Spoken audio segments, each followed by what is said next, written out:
Yo lo oigo a ustedes, los profesionales del derecho, hablar de 2 años de prisión. 2 años de prisión. Sin embargo, ¿qué haremos? ¿Cómo resarcir a 232 personas que murieron? ¿Cómo resarcir a los niños, adolescentes, que quedaron huérfanos de padre y de madre? ¿Cómo compensar a los 200 o no sé cuántos que quedaron mutilados, enfermos? Que con esa gente, ¿qué se puede hacer? ¿Quién es el responsable? ¿Es el Estado? ¿Es el ayuntamiento? ¿Es el dueño? ¿Cómo repartir culpas? ¿Qué prevé la ley en ese sentido? Mira, primero, ciertamente el Código Penal establece apenas 2 años, como decía antes, de prisión correccional y multas irrisorias de 100 pesos. ¿Multa de cuánto? De 100 pesos máximo. Entonces, eso evidentemente marca o indica lo que todavía el legislador dominicano no ha hecho. El Código Penal está ahí desde el año 1884 durmiendo el sueño eterno. Y ni siquiera eso se ha actualizado. 100 pesos del año 1884 versus 100 pesos de ahora. Es decir, eso no significa nada. Pero la sanción penal es una sanción que no procura un resarcimiento, sino que procura dar el ejemplo con una sanción de prisión correccional y de multas a una persona en representación de la sociedad. Ese es el espíritu de la sanción penal. Ahora, el resarcimiento, la compensación económica es lo que las partes perjudicadas, víctimas, en este caso víctimas de lesiones y golpes, y los otros fallecidos, los deudos tienen el derecho, como las víctimas directamente, de pedir el resarcimiento a los tribunales. ¿A quién? Evidentemente a los propietarios, a quienes hayan estado siendo responsables, sean responsables de la gestión del negocio. Yo no sé cómo operaba el negocio. Tengo entendido que ellos mismos, los dueños, eran los que operaban el negocio, pero seguro que tenían administradores. Antonio y su madre. Y su madre, pero podían tener administradores, gerentes internos, encargados de mantenimiento, etcétera, que según sus niveles de conocimiento y responsabilidad por el perfil de sus funciones, también pueden ser objeto de persecución en caso de que se encuentre que su vinculación con el negocio tenía también una vinculación con el mantenimiento adecuado y con la previsión de riesgos de esa edificación. Y luego hay niveles de responsabilidad para los propietarios, como indico, pero también para el Estado dominicano, por las omisiones ocasionadas producto de la falta de cumplimiento del deber institucional. Recuérdate que la Constitución de la República establece, y así se deriva en las leyes también adjetivas, que son responsables las instituciones del Estado solidariamente y conjuntamente con los representantes, con los agentes del Estado, en ocasión de las omisiones que administrativamente hayan podido, en este caso, cometer. Las omisiones de deberes, diríamos, fundamentales de cada una de sus funciones.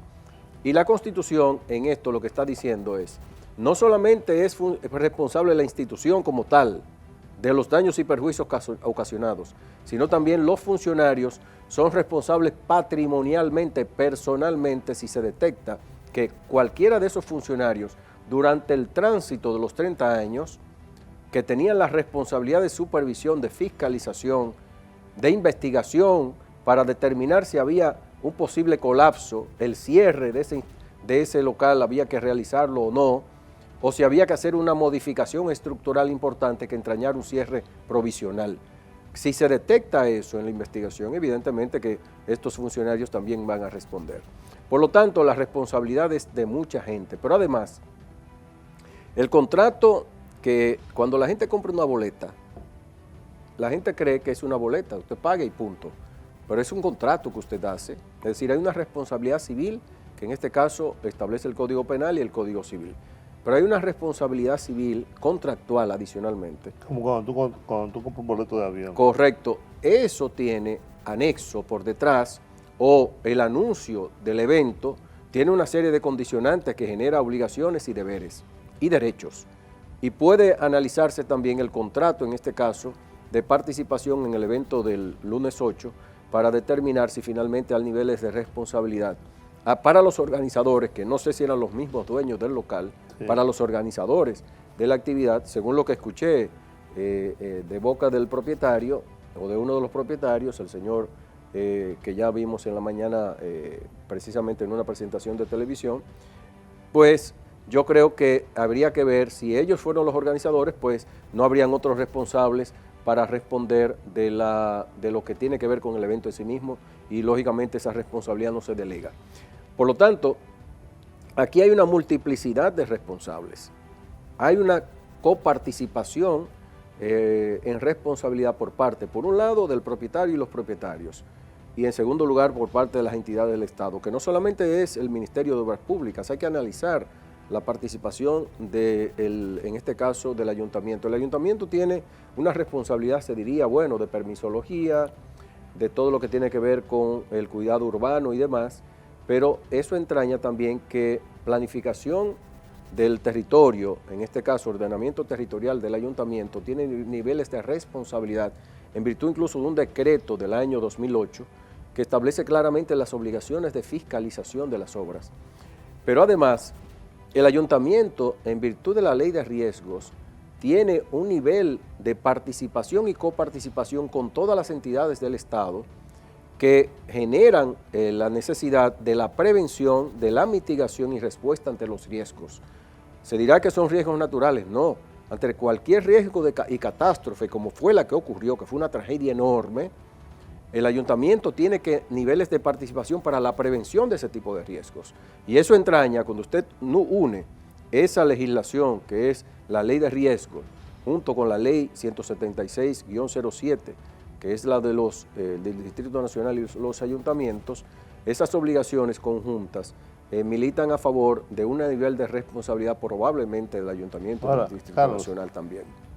¿Tú no piensas que nosotros hemos actuado con un nivel de irresponsabilidad enorme en la planificación, aplicación, modernización de nuestros códigos y de nuestras leyes?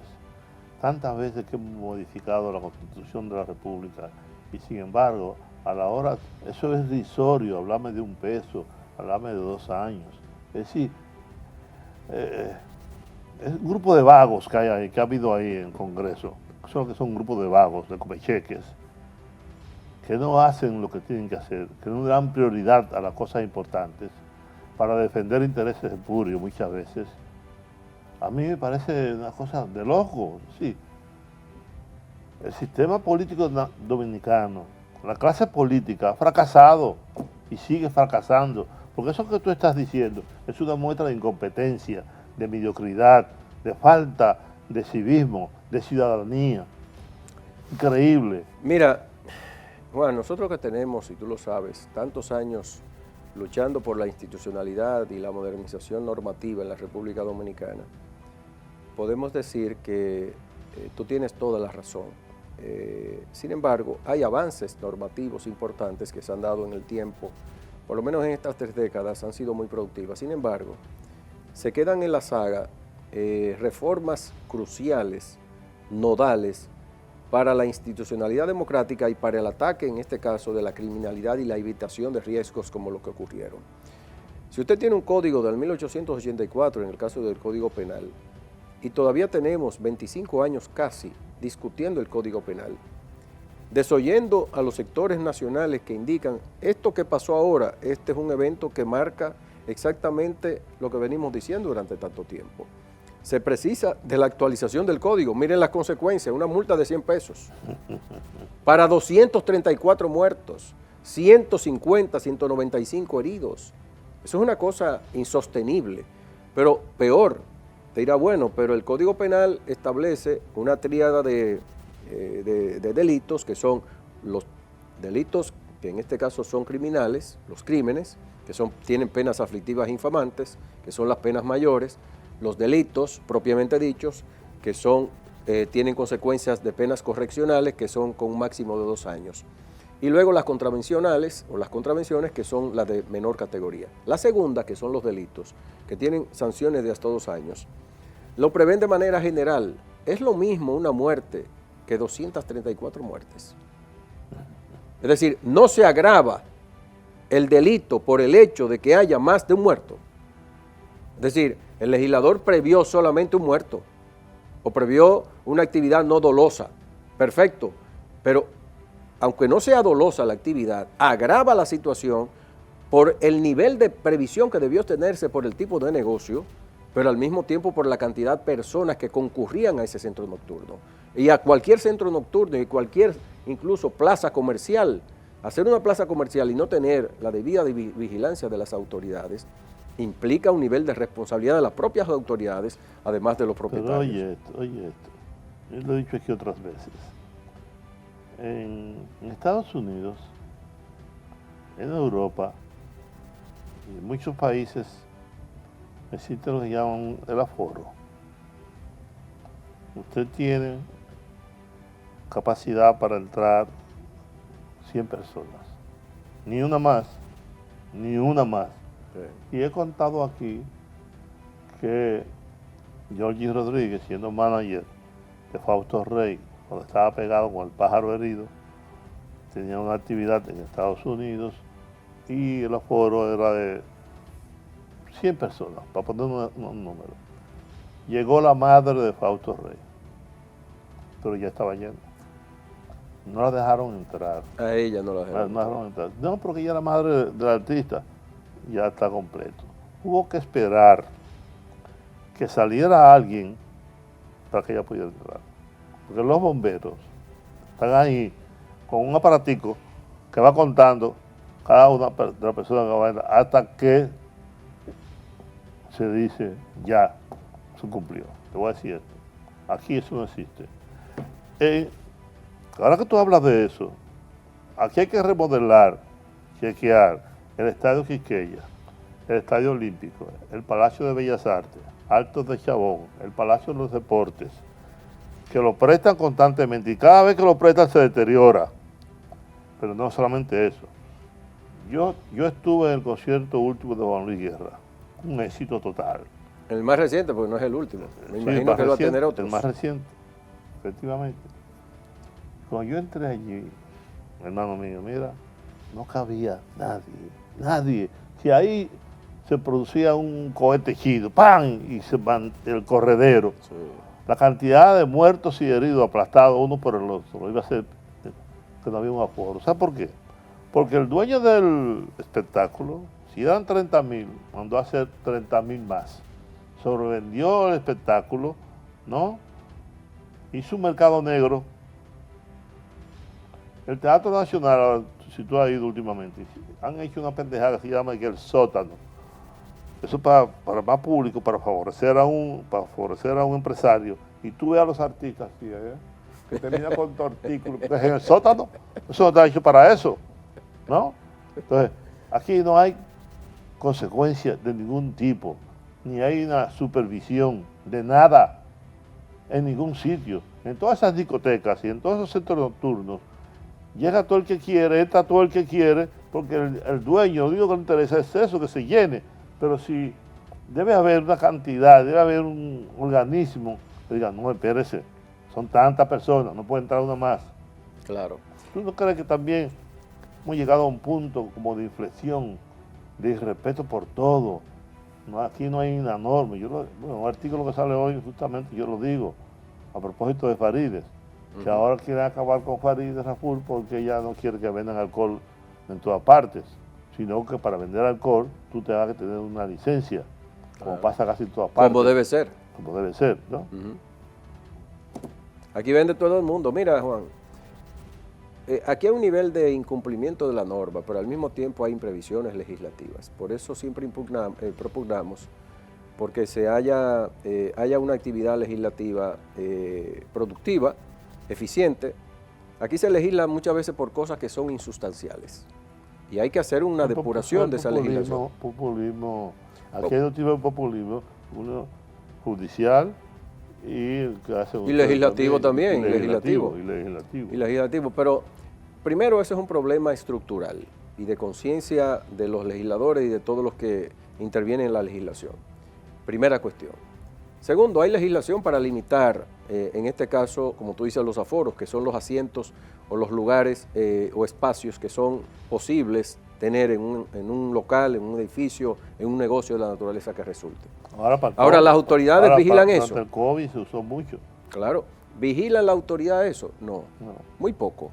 Entonces se permite que de manera masiva... Si hay un inspector para eso, que los hay, le dan 500 pesos. Pero yo te voy a decir una cosa, hay una ley, la 194, que es la que establece los niveles de decibeles, el control de ruidos y demás de cada una de esos negocios nocturnos. ¿Tú has visto que haya alguna limitación en algún momento? ¿Qué ha hecho la autoridad para que eso para mí sería extrañísimo? No si me traen un ejemplo, yo creo que le daría un premio al que me traiga el ejemplo, de cuando se haya supervisado el nivel de decibeles para no afectar la salud auditiva de la gente y al mismo tiempo el impacto que eso tiene en la propia edificación, porque cuando reverbera el sonido, cuando el sonido impacta, evidentemente que también impacta la edificación.